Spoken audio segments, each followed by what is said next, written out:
like to call the City of Twinsburg Caucus meeting for February 23rd, 2021 to order. It is 7 p.m. The meeting is being held hybrid with council in person and public participation via Zoom due to the current COVID-19 statewide guidelines. Shannon, please call the roll. Ms. McFerrin? Here. Mr. Scafidi? Here. Mrs. Walker? Present. Mrs. Stalker? Here. Mr. Bellin? Here. Mr. Barr? Here. Mr. Fury? Here. Do we have any presentations this evening? There are none. At this time, are there any items for discussion? Okay, moving on to pending legislation. Ordinance 07-2021. Audience participation. Oh, is there any audience participation? There is none. Okay, now we can move on to pending Here you go. legislation. Ordinance 07-2021.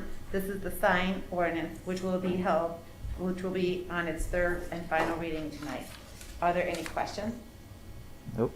No, Mr. Maestros, thank you very much for the time and effort that you put into this. I appreciate it.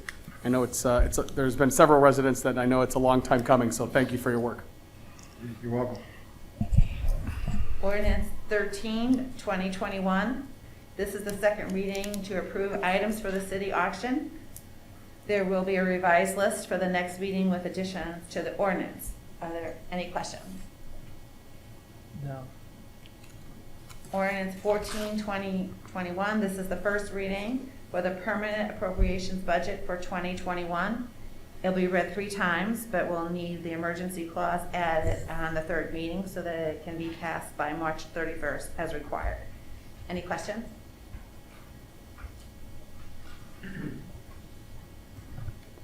Ordinance 15-2021.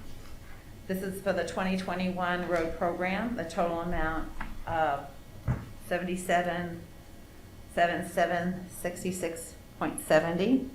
This includes work on sidewalks, catch basins, and inlet maintenance, road work, and miscellaneous paving related to railroad tracks and coordination with the rail company. Are there any questions? Ordinance 16-2021. This is to enter into a joint agreement with Glen Willow, Macedonia, Oakwood for the intersection at Shepherd and Richmond Broadway and Ravenna Roads. The project total is $2,826,866.50, of which the city's portion is $188,479. The emergency is to allow the agreement to be processed in a timely manner. Are there any questions? No. Ordinance 17-2021. This is the first reading on food truck regulations. Are there any questions at this time? No, I had some comments on it. I talked to the law director earlier. I had some concerns with this because I really didn't think that it protected us like I would hope that it would. It seemed to me that it was open-ended, that, with being allowed on private property, that could be any private property, meaning in residential areas or not.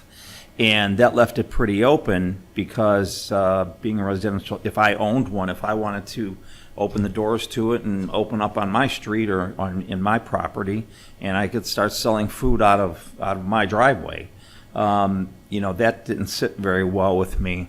So that was one question I had, and the other one I had was about the length of time. It seems like our permit fee is going to be $75, and for $75, you got free reign for a full year. You can do whatever you want until you got to renew, a year from now. And personally, I thought that maybe there should be some kind of, it should be tied to either whether it's an event or whether it's just that we put it like for a 30-day period. But to have it just continue to run and run and run, for a full year, I don't know. I think that's a little too lenient. Or there could be a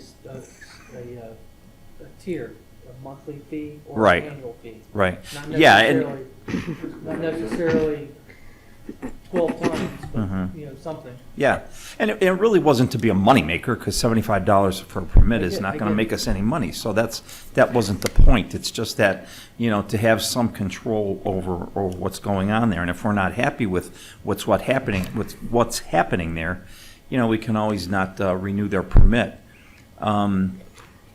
So that was another one of my concerns or questions. And, you know, Mr. Maestro's kind of, we discussed it, and he said that truthfully, you know, with the way the ordinance is, there's only a couple places in the city that food trucks would be allowed.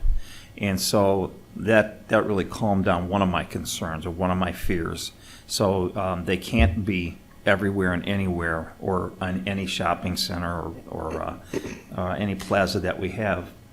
And if we had talked about past history, I remember in the past, not too long, a couple of years ago, we had somebody set up a little stand at the corner of Shepherd Road and Ravenna Road, and he was selling all athletic memorabilia and shirts and all kind of stuff. And, you know, we shooed him out of there right away that same day. So I didn't understand how this is any different, that these guys can just go and go and go.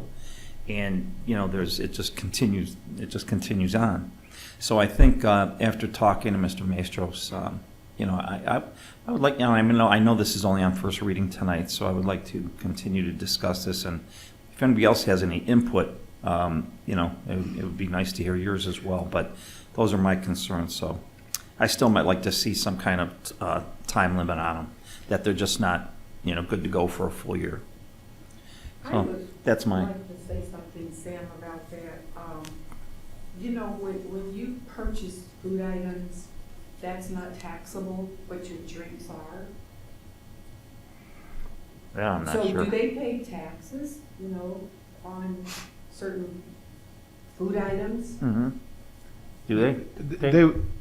They would be required to pay taxes on any items that they sell, that they're required to pay tax. They are a taxable entity. I mean, but Yeah, just wondering. it's going to be no different than any other food sales. Oh, Yeah, I know Dave and I spent some time kind of going through this and analyzing what types of restrictions we could put, you know, in the ordinance that would really limit the potential locations, or in certain private areas, the levels of consent you would need to go through to get, you know, to be able to get into that location, and making sure that we're not interfering with established food restaurants and other other providing in here. So I think that I think maybe looking at a potential, because it really is a seasonal kind of thing, but looking at maybe creating a season that permit would work for. You know, that might be a good Are there compromise. any, Yeah. are there any vendors that go year-round at this time? Not yet, not that I'm aware of yet, but that doesn't mean that's not going to happen. I've seen them. I saw one out on Mayfield in a parking lot. Yeah, that's where there's a problem right winter, now. That's in yeah. Lyndhurst, yeah, on Mayfield Road. Sam, is your concern, you don't want essentially a permanent location? Is that, Yeah, I'm and not that's trying to ba- put words in your mouth. Yes, no, and you're right. That's basically what happened last year. Those two vendors had a permanent location, and Okay. it was in the parking lot of Masaras Plaza. And, you know, I didn't think that was fair to them or to us. And truthfully, having them there so long, it started out as a food truck, Yep. and then next thing you know, he had an awning open. Next thing you know, he had tables. Next thing you know, he had chairs, and this is all in the parking lot. So Yeah. now it's an outdoor restaurant, okay? Miss- So Mr. that was a Yeah. problem. Around it that Huh? didn't work. I think those cones around it that didn't Yeah, work. and you couldn't get through. Mr. Maestros, what grounds do we have, as it's currently written, to deny somebody have, you know, as an example, if we put in a time period, whether it's a season or 60 days or whatever it is it still at our discretion, the city's discretion, to say yes or no, or is it if they meet the criteria of whatever that is? You mean what we have on the books right now? We don't have anything. No, I'm talking about in this Oh, particular okay. legislation. Well, a couple things if I could. I did talk to Mr. Scafidi, and I think he brings up some good points. I mean, the intention is on the regular mobile food truck or food vehicle operations is that would be limited to commercial and industrial. Okay, it would be prohibited in residential. And we'll clarify that. I'll make that amendment. The special events would be permitted in residential because that's for, as defined in here, for a limited period of time, a specific special event. Somebody's having a party, somebody's having a block party. You bring it in, it's a 24-hour period. It's a permit that has to be issued that's over and above the regular food truck permit to have that special event. Or it might be something that's down in the town, at the square, or something connected to an event going on in the city, but that's no longer than a weekend, 2 or 3 days tops.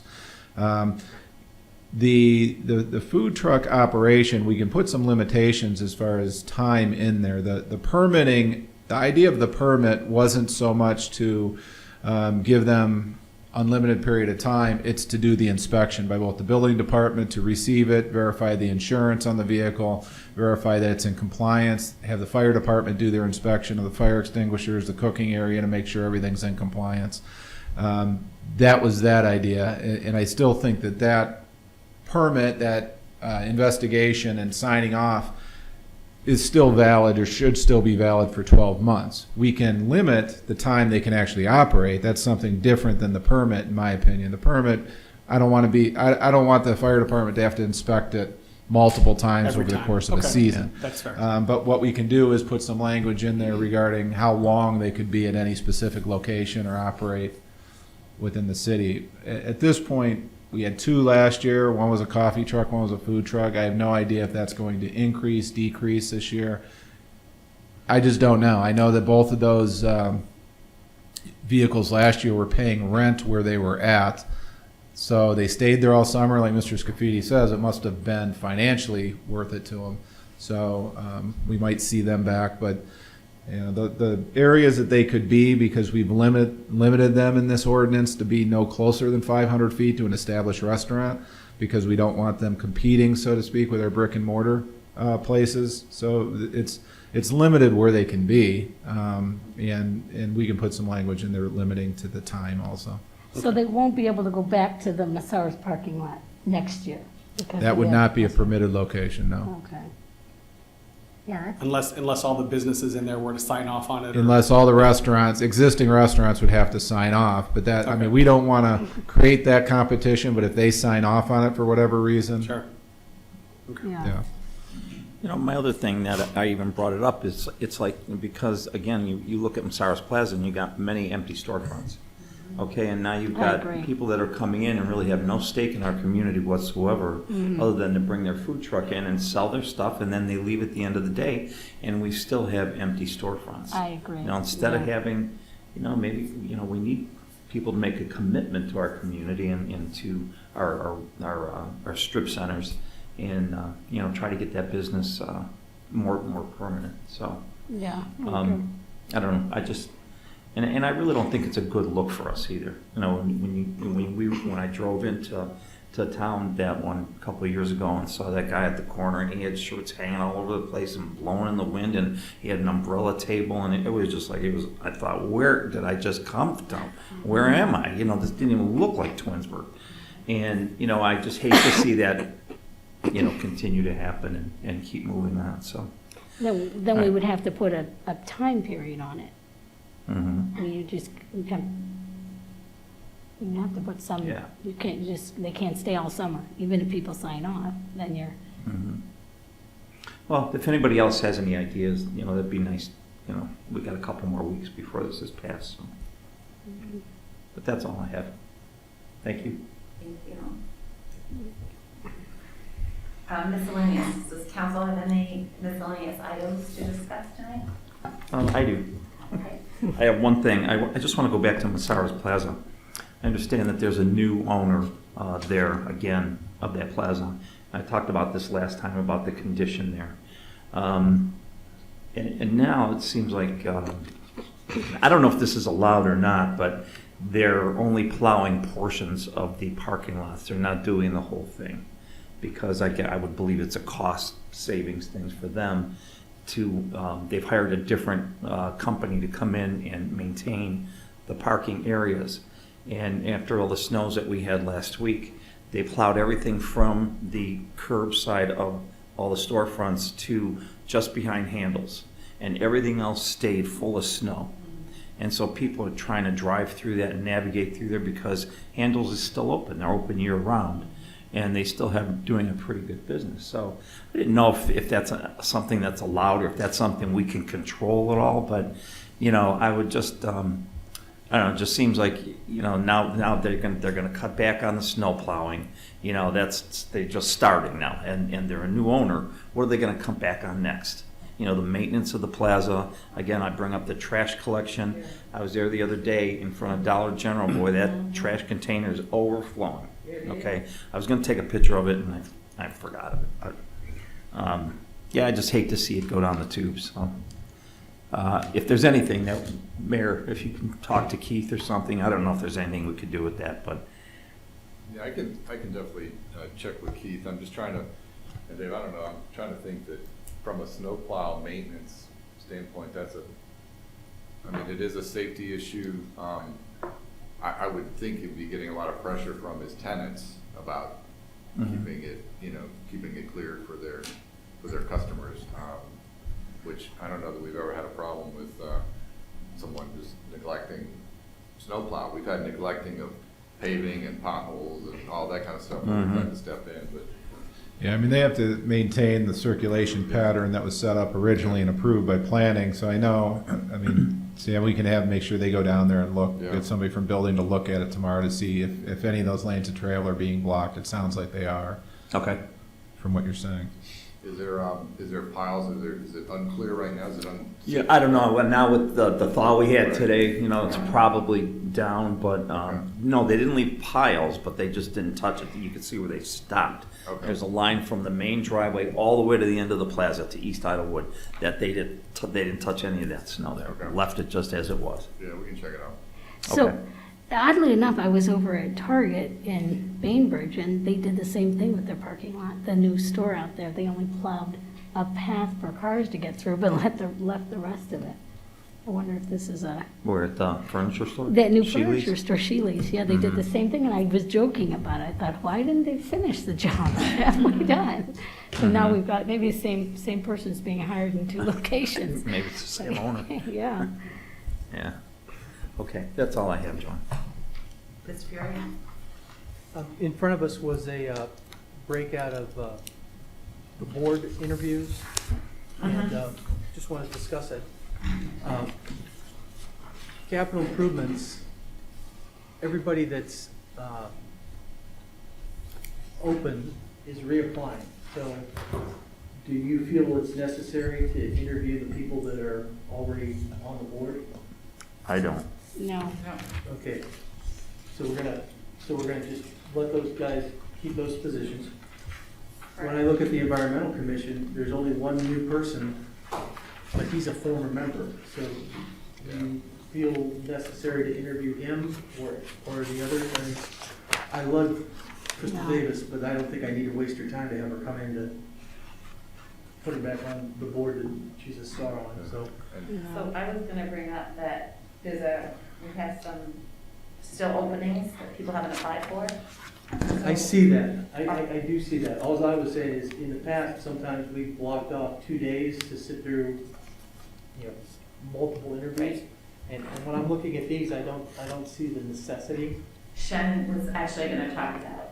Well, on environmental, Patrick Jeffries, I think he's a return. Right, Yeah, he that's- is. It says that he was a former member that's coming back on. Yeah. Oh, He yeah. forgot to reapply the Okay. last time, and he still has stayed active and still contributed to Right. planning commission. He's a So- very, so he's a there's- very active so there's member, four of openings. environmental commission. 3 are reappointments, and one's the guy that missed the date the last time. Yes, there's no need to interview him, I don't think.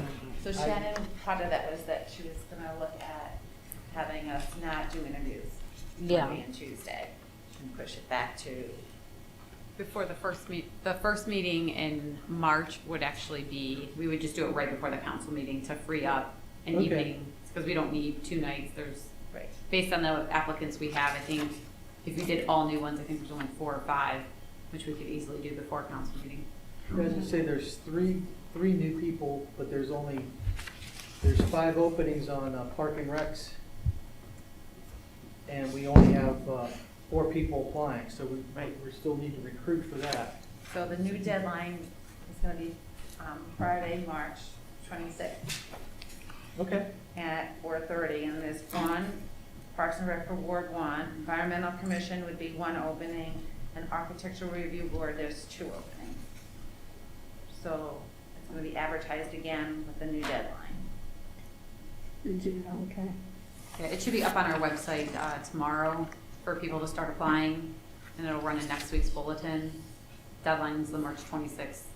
And the environmental can be a teen rep or any, it's not word specific, so, Did you say March 26th? or yes, okay. March 26th. I don't see ARB on here. Because those are the applicants, nobody applied, so that's why we're re-advertising those two.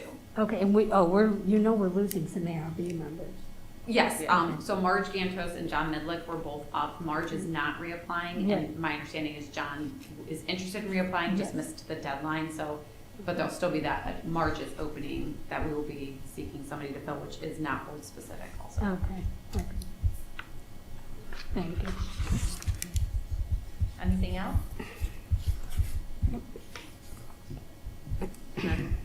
In that case, the caucus meeting is now adjourned at 7:21.